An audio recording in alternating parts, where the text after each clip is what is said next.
ಹಾಸ್ ಪವರ್ನ ಕಥಾಲೋಕಕ್ಕೆ ಸ್ವಾಗತ. ಈ ಕಥೆಯು ಪ್ರತಿಯೊಂದು ಹಂತದಲ್ಲೂ ಬೇರೆಯದೇ ಆಯಾಮ ಪಡೆಯುತ್ತಾ ಹೋಗುತ್ತದೆ. ಮೊದಲ ಕೆಲವು ಎಪಿಸೋಡ್ಗಳು ಪಾತ್ರ ಪರಿಚಯ ಹಾಗೂ ಹಿಂದಿನ ಕತೆ ಹೇಳಿದರೆ, ಆನಂತರ ಯಾವುದೇ ಬ್ರೇಕ್ ಇಲ್ಲದೆ ಪತ್ತೇದಾರಿ ಆರಂಭವಾಗುತ್ತದೆ. ಇದರಲ್ಲಿ ಪ್ರೀತಿ ಇದೆ, ಮಮತೆ ಇದೆ, ಬಾಂಧವ್ಯ ಇದೆ, ಬುದ್ಧಿವಂತಿಕೆ ಇದೆ, ಟೆಕ್ನಾಲಜಿ ಇದೆ, ಕೋರ್ಟ್ ಸೀನ್ ಇದೆ, ತಿಳಿ ಹಾಸ್ಯ ಇದೆ, ಜೊತೆಗೆ ಕೊನೆಯವರೆಗೂ ಕಾಡುವ ಒಂದು ಪ್ರಶ್ನೆ ಇದೆ.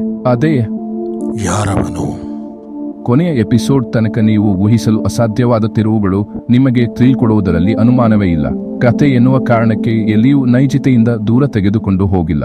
ಎಲ್ಲ ಘಟನೆಗಳು ಪ್ರಾಕ್ಟಿಕಲ್ ಆಗಿ ಸಾಧ್ಯವಾಗುವ ಘಟನೆಗಳೇ. ಬನ್ನಿ ಕಥೆ ಆರಂಭಿಸೋಣ. ಅಂದು ಭಾನುವಾರ ಮಧ್ಯಾಹ್ನ 12:30 ಸುಮಾರು ಸಂಜೀವಿನಿ ರೆಸಾರ್ಟ್ ಬಳಿ ನೀರವ ಮೌನ. ಪೊಲೀಸ್ ಅಧಿಕಾರಿಗಳು, ಪೊಲೀಸ್ ಚೀಫ್, ಆಂಬ್ಯುಲೆನ್ಸ್, ಮೀಡಿಯಾ ಎಲ್ಲರೂ ಸೇರಿದ್ದಾರೆ. ರೆಸಾರ್ಟ್ನಲ್ಲಿ ಇದ್ದ ಎಲ್ಲರನ್ನೂ ಹೊರಕಳಿಸುತ್ತಿದ್ದಾರೆ.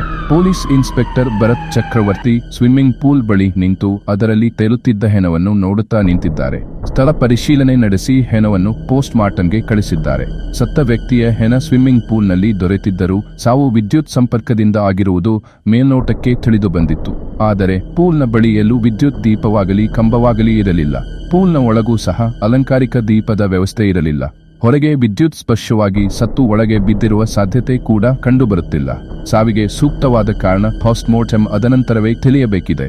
ಸತ್ತ ವ್ಯಕ್ತಿ ಯಾರು ಎಂದು ಹುಡುಕುತ್ತಾ ಹೋದ ಪೊಲೀಸ್ ಇನ್ಸ್ಪೆಕ್ಟರ್ ದುಃಖದ ಮಡುವಿನಲ್ಲಿದ್ದ ಫ್ಯಾಮಿಲಿಯನ್ನು ವಿಚಾರಿಸಲು ಮುಂದಾದರು. ಅವರದ್ದು ಮೈಸೂರು ಹಾಗೂ ಹರಿಹರಪುರದಿಂದ ವೀಕೆಂಡ್ ಟ್ರಿಪ್ಗೆ ಬಂದ 6 ಜನರ ತಂಡ. ಅಂದು ಸಂಜೆ ಆ ಫ್ಯಾಮಿಲಿ ಇಂದ ಬರ್ತ್ಡೇ ಪಾರ್ಟಿ ಕೂಡ ಆಯೋಜನೆಯಾಗಿತ್ತು. ಆದರೆ ಅಲ್ಲಿ ನಡೆದದ್ದು ಏನು? ಹರಿಹರಪುರ ಇದೊಂದು ಸುಂದರವಾದ ನಗರ. ಸುಂದರ ಅಷ್ಟೇ ಅಲ್ಲ, ಶ್ರೀಮಂತರೇ ಹೆಚ್ಚಾಗಿ ಇರುವ ನಗರ. ಇಲ್ಲಿಯ ಪ್ರಮುಖ ವ್ಯಾಪಾರವೇ ಬಂಗಾರದ ವ್ಯಾಪಾರ. ಈ ನಗರ ದೇಶದಲ್ಲಿ ಅಷ್ಟೇ ಅಲ್ಲ, ವಿದೇಶಗಳಲ್ಲಿಯೂ ಬಂಗಾರದ ವ್ಯಾಪಾರಕ್ಕೆ ಹೆಸರುವಾಸಿ. ಇಲ್ಲಿಯ ಗುಣಮಟ್ಟ ಹಾಗೂ ದರದ ಖಾತರಿ ಇದಕ್ಕೆಲ್ಲ ಕಾರಣ. ಈ ಊರಿನಲ್ಲಿ ಎಲ್ಲರಿಗೂ ಕೈ ತುಂಬಾ ಕೆಲಸ. ಎಲ್ಲರಿಗೂ ಎನ್ನುವುದರಲ್ಲಿ ಕಳ್ಳರು, ಅಪರಾಧಿಗಳು ಹಾಗೂ ಪೊಲೀಸರು ಇದ್ದಾರೆ. ಪ್ರಖ್ಯಾತಿಗೆ ತಕ್ಕಷ್ಟೇ ಕುಖ್ಯಾತಿ ಈ ಊರಿಗಿದೆ. ಹಾಗೆಯೇ ರಂಗನಾಥರಾಯರು ಈ ಊರಿನ ಅಗರ್ಭ ಶ್ರೀಮಂತ, ಜೊತೆಗೆ ಸಜ್ಜನ, ಸುಸಂಸ್ಕೃತ ವ್ಯಕ್ತಿ. ಈ ಊರಿನಲ್ಲಿ ಯಾವುದೇ ಕಾರ್ಯಕ್ರಮ ನಡೆದರೂ ಅಲ್ಲಿ ಇವರದೇ ಮುಂದಾಳತ್ವ. ತನು, ಮನ, ಧನ ಎಲ್ಲ ರೀತಿಯ ಸೇವೆಯೂ ಇವರಿಂದ ಲಭ್ಯ. ಇವರನ್ನು ದ್ವೇಷಿಸುವುದಿರಲಿ, ಅದರ ಆಲೋಚನೆಯೂ ಬಾರದ ಹಾಗೆ ಎಲ್ಲರೊಡನೆ ನಡೆದುಕೊಳ್ಳುವ ಇವರಿಗೆ ಒಬ್ಬ ತರಲೆ ಮಗ. ಅವನೇ ಅರ್ಜುನ. ಎಲ್ಲದರಲ್ಲೂ ಹುಡುಗಾಟ. ಮನೆಯಲ್ಲಿ ಏನಾದರೂ ಅವಾಂತರ ಸೃಷ್ಟಿಸಿ ಅದರಲ್ಲಿ ಆನಂದ ಅನುಭವಿಸುವುದೇ ಅವನ ವೃತ್ತಿ ಹಾಗೂ ಪ್ರವೃತ್ತಿ. ತಂದೆಗೆ ಕರೆ ಮಾಡಿ, ಅಪ್ಪ ನನ್ನ ಯಾರೋ ಅಪಹರಿಸಿದ್ದಾರೆ ಅಂತ ಹೇಳಿ 3-4 ದಿನ ಸಂಪರ್ಕಕ್ಕೆ ಸಿಗದೆ ಆತಂಕ ಸೃಷ್ಟಿಸಿದ್ದು. ನಂತರ ಮನೆಗೆ ಬಂದು ಮನೆಯವರ ಆತಂಕ ಕಂಡು ಎಂಜಾಯ್ ಮಾಡಿದ್ದು. ತಾತನನ್ನು ಪೂಲ್ ಮಾಡುವುದಕ್ಕಾಗಿ ನಿಮ್ಮ ಮಗನಿಗೆ ಆಕ್ಸಿಡೆಂಟ್ ಆಗಿದೆ ಅಂತ ಹೇಳಿ ಗಾಬರಿಯಿಂದ ತಾತ ಆಸ್ಪತ್ರೆಗೆ ಸೇರುವಂತಾಗಿದ್ದು ಇವನ ಹುಡುಗಾಟಗಳಿಗೆ ಹಿಡಿದ ಕನ್ನಡಿ.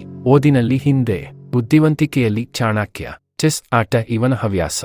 1 ವರ್ಷದ ಮಗು ಇದ್ದಾಗಲೇ ತನ್ನ ತಾಯಿಯನ್ನು ಕಳೆದುಕೊಂಡ ಅರ್ಜುನ ಬೆಳೆದದ್ದು ತನ್ನ ಮಲತಾಯಿ ರಾಧಾ ಅವರ ಆಶ್ರಯದಲ್ಲಿ. ಹಾಗಂತ ಅಲ್ಲಿ ತೊಂದರೆ ಏನೂ ಇರಲಿಲ್ಲ. ಅವರಿಬ್ಬರ ನಡುವಿನ ಸಂಬಂಧ ಚೆನ್ನಾಗಿಯೇ ಇತ್ತು.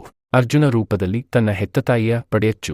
ರಾಯರ ಸ್ನಾನಕ್ಕೆ ಸಿದ್ಧಪಡಿಸಲು ಹೋಗಿ ಬಾಯ್ಲರ್ ಮುಟ್ಟಿ ಕರೆಂಟ್ ಹೊಡೆಸಿಕೊಂಡು ಪ್ರಾಣ ಕಳೆದುಕೊಂಡಿದ್ದರು ಅರ್ಜುನನ ಹೆತ್ತ ತಾಯಿ ಮಮತಾ. ಆದರೆ ಅರ್ಜುನ್ ಮಾತ್ರ ಪ್ರತಿ ವರ್ಷ ತಾಯಿಯ ಹುಟ್ಟುಹಬ್ಬ ಆಚರಣೆ ತಪ್ಪದೇ ಮಾಡುತ್ತಾನೆ. ರಂಗನಾಥರಾಯರು ರಾಧಾ ಅವರನ್ನು ಮದುವೆ ಆದ ಮೇಲೆ ಅವರಿಗೆ ಮಕ್ಕಳು ಆಗಲಿಲ್ಲ. 4-5 ವರ್ಷ ಕಾದ ಬಳಿಕವೂ ಮಕ್ಕಳಾಗದಿದ್ದಾಗ ವೈದ್ಯರ ಬಳಿ ಹೋಗುತ್ತಾರೆ. ಅಲ್ಲಿ ಅವರಿಗೆ ಮಕ್ಕಳಾಗುವುದಿಲ್ಲವೆಂಬ ಸತ್ಯ ತಿಳಿಯುತ್ತದೆ. ನಂತರದಲ್ಲಿ ಅರ್ಜುನನನ್ನೇ ಸ್ವಂತ ಮಗನಂತೆ ನೋಡಿಕೊಳ್ಳುತ್ತಾರೆ ರಾಧಾ. ಇದರ ನಡುವೆ ರಾಯರಿಗೆ ಮಗನಿಗೆ ಮದುವೆ ಮಾಡುವ ಬಯಕೆ ಹುಟ್ಟಿಕೊಂಡಿದೆ. ತಕ್ಷಣವೇ ರಾಯರ ಮನಸ್ಸಿಗೆ ಬಂದದ್ದು ತನ್ನ ಸ್ನೇಹಿತ ಶಂಕರ್ ಶರ್ಮಾ ಮಗಳು ಸ್ವಾತಿ. ಚಿಕ್ಕ ವಯಸ್ಸಿನಲ್ಲಿ ಅರ್ಜುನ್ ಹಾಗೂ ಸ್ವಾತಿ ಗಂಡ ಹೆಂಡತಿ ಅಂತ ಹೇಳ್ಕೊಂಡು ಮನೆ ಆಟ ಆಡುತ್ತಾ ಇದ್ರಲ್ವಾ. ಜೋಡಿ ಎಷ್ಟು ಚೆನ್ನಾಗಿ ಕಾಣುತ್ತಿತ್ತು.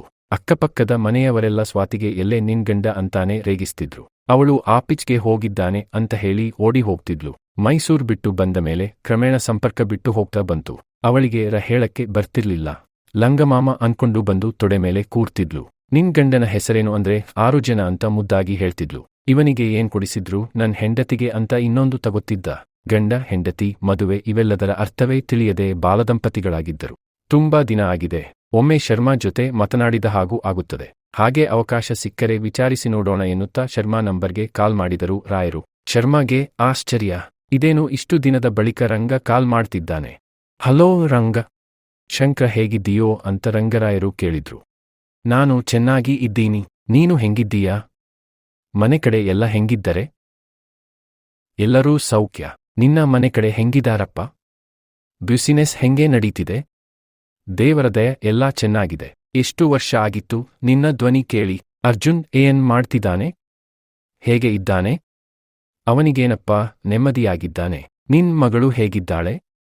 ಚೆನ್ನಾಗಿ ಇದ್ದಾಳೆ. ಮುಗೀತು. ಈಗ ಕೆಲಸ ಹುಡುಕ್ತಾ ಇದ್ದಾಳೆ. ಮೊನ್ನೆ ಏನೋ ಹುಡುಕ್ತಾ ಇದ್ದಾಗ ನಾವೆಲ್ಲ ಮಂತ್ರಾಲಯಕ್ಕೆ ಹೋದಾಗ ತೆಗೆದಿದ್ದ ಫೋಟೋ ಸಿಕ್ತು. ಸ್ವಾತಿಗೆ ಆ ಫೋಟೋ ತೋರಿಸಿ ಇದು ನೆನಪಿದೆಯಾ ಅಂತ ಕೇಳ್ದೆ. ಅರ್ಜುನ್ನ ನೋಡಿ ಅಲೆಲೆಲೆ ನನ್ ಪುಟ್ಟ ಗಂಡ ಅಂತ ನೆನಪಿಸಿಕೊಂಡು ನಗ್ತಿದ್ಲು. ಮೊನ್ನೆ ಊಟ ಮಾಡೋವಾಗ ನೆತ್ತಿ ಹತ್ತಿತ್ತು. ನೀನೇ ನೆನಪಿಸ್ಕೊಂಡಿರಬೇಕು ಅನ್ಕೊಂಡೆ ಅಂತ ರಾಯರು ಹಾಸ್ಯ ಚಿಟಾಕಿ ಹಾರಿಸಿ ಮಾತು ಮುಂದುವರೆಸುತ್ತಾ ಪರವಾಗಿಲ್ಲ, ನಿನ್ನ ಮಗಳು ಎಲ್ಲ ನೆನಪಿಟ್ಟುಕೊಂಡಿದ್ದಾಳೆ ಎಂದರು. ಶರ್ಮಾ ಅವರ ಮನಸ್ಸಿನಲ್ಲಿ ರಾಯರ ಸಂಬಂಧ ಬೆಳೆಸುವ ಆಸೆ ಮೊದಲಿಂದಲೂ ಇತ್ತು. ಆದರೆ ರಾಯರು ನೋಡುತ್ತಿದ್ದಂತೆ ಮೇಲಿಂದ ಮೇಲೆ ಆರ್ಥಿಕವಾಗಿ ಬೆಳೆದು ಬೇರೆಯದೇ ಹಂತ ತಲುಪಿದ್ದಾರೆ. ಅವರ ಬಳಿ ಈಗ ಆ ವಿಚಾರ ಎತ್ತುವುದಾದರೂ ಹೇಗೆ ಎಂದು ಆಸೆಯನ್ನು ಮನಸ್ಸಿನಲ್ಲಿಯೇ ಅಡಗಿಸಿದ್ದರು. ರಾಯರು ಮಾತು ಮುಂದುವರೆಸಿ, ಬಹಳ ವರ್ಷಗಳೇ ಕಳೆದವು. ಹೀಗೆ ಪದೇ ಪದೇ ನೆನಪಾಗುತ್ತಿತ್ತು. ಕೆಲಸದ ಒತ್ತಡದಲ್ಲಿ ಸಂಪರ್ಕಿಸಲು ಆಗಲಿಲ್ಲ. ನಿನ್ನನ್ನು ನೋಡಬೇಕು ಅಂತ ತುಂಬಾ ಅನಿಸುತ್ತಿದೆ. ನಿನ್ನ ಪರಿವಾರದೊಂದಿಗೆ ಒಮ್ಮೆ ನಮ್ಮ ಮನೆಗೆ ಬರ್ತೀಯಾ ಅಂತ ಕೇಳಿದರು. ರಾಯರ ಮಾತಿನಲ್ಲಿದ್ದ ಪ್ರೀತಿ ಸ್ನೇಹಿತ ಶರ್ಮನಿಗೆ ಆಗುವುದಿಲ್ಲ ಎಂಬ ಪದವನ್ನೇ ಮರೆಸಿಬಿಟ್ಟಿತ್ತು. ಯಾವಾಗ ಭೇಟಿಯಾಗುತ್ತೀವೋ ಎನ್ನುವ ತವಕ ಹುಟ್ಟುಹಾಕಿತ್ತು. ಶುಭಶ್ಯ ಶೀಘ್ರನ್, ಆದರೆ ಮಗಳನ್ನು ಒಂದು ಮಾತು ಕೇಳಿ ಯಾವತ್ತೋ ಅಂತ ಹೇಳ್ತೀನಿ ಅಂದ್ರು ಎಂದಿದ್ದರು ಶರ್ಮಾ. ಹೀಗೆ ಕೆಲ ನೆನಪುಗಳನ್ನು ಹಂಚಿಕೊಳ್ಳುತ್ತಾ ಹಿಂದಿನ ದಿನಗಳಲ್ಲಿ ಒಂದು ಪಯಣ ಮುಗಿಸಿ ತುಂಬು ಹೃದಯದಿಂದ ಕರೆಯನ್ನು ಅಂತ್ಯಗೊಳಿಸಿ ದೈನಂದಿನ ಜಂಜಾಟಗಳಲ್ಲಿ ಮಗ್ನರಾದರು. ರಾತ್ರಿ ಮಲಗಲು ಬಂದ ರಾಯರ ಮನಸ್ಸಿನಲ್ಲಿ ಈಗಾಗಲೇ ಮಾತುಕತೆಯ ತಯಾರಿ ಶುರುವಾಗಿತ್ತು. ವಿಷಯ ಹೇಗೆ ಆರಂಭಿಸುವುದು? ಯಾವ ಶಬ್ದ ಪ್ರಯೋಗ ಅವನು ಒಪ್ಪುವಂತೆ ಮಾಡುತ್ತದೆ? ಒಂದು ವೇಳೆ ತಪ್ಪಾಗಿ ತಿಳಿದುಬಿಟ್ಟರೆ? ಸ್ವಾತಿಗೆ ಈಗಾಗಲೇ ಯಾರಾದರೂ ಬೇರೆಯವರು ಮನಸ್ಸಲ್ಲಿ ಇದ್ದರೆ? ಅವಳೇ ಒಪ್ಪದಿದ್ದರೆ? ಹೀಗೆ ಮನಸ್ಸಲ್ಲೇ 101 ಪ್ರಶ್ನೆಗಳು, ತನ್ನದೇ ಆದ ಉತ್ತರಗಳು. ಗಡಿಯಾರ ನೋಡಿದರೆ ರಾತ್ರಿ 3 ಆಗಿದೆ. ಕನ್ನಡಕ ತೆಗೆದಿಟ್ಟು ನಿದ್ರೆಗೆ ಜಾರಿದ ರಾಯರಿಗೆ ಕನಸಲ್ಲೂ ಅದೇ ವಿಷಯ. ಮದುವೆ ಪ್ರಸ್ತಾಪ. ಯಾರು ಯಾರ ಮುಂದೆ ಮೊದಲು ತರ್ತಾರೆ? ಮದುವೆ ಆಗುತ್ತಾ? ನೋಡೋಣ ಮುಂದಿನ ಭಾಗದಲ್ಲಿ. ಮುಂದಿನ ಭಾಗ ಪೋಸ್ಟ್ ಆದದ್ದು ನಿಮಗೆ ತಕ್ಷಣ ಗೊತ್ತಾಗಬೇಕಲ್ವಾ? ಹಾಗಿದ್ದರೆ ನಮ್ಮ ಚಾನೆಲ್ ಅನ್ನು ಸಬ್ಸ್ಕ್ರೈಬ್ ಮಾಡಿಕೊಳ್ಳಿ.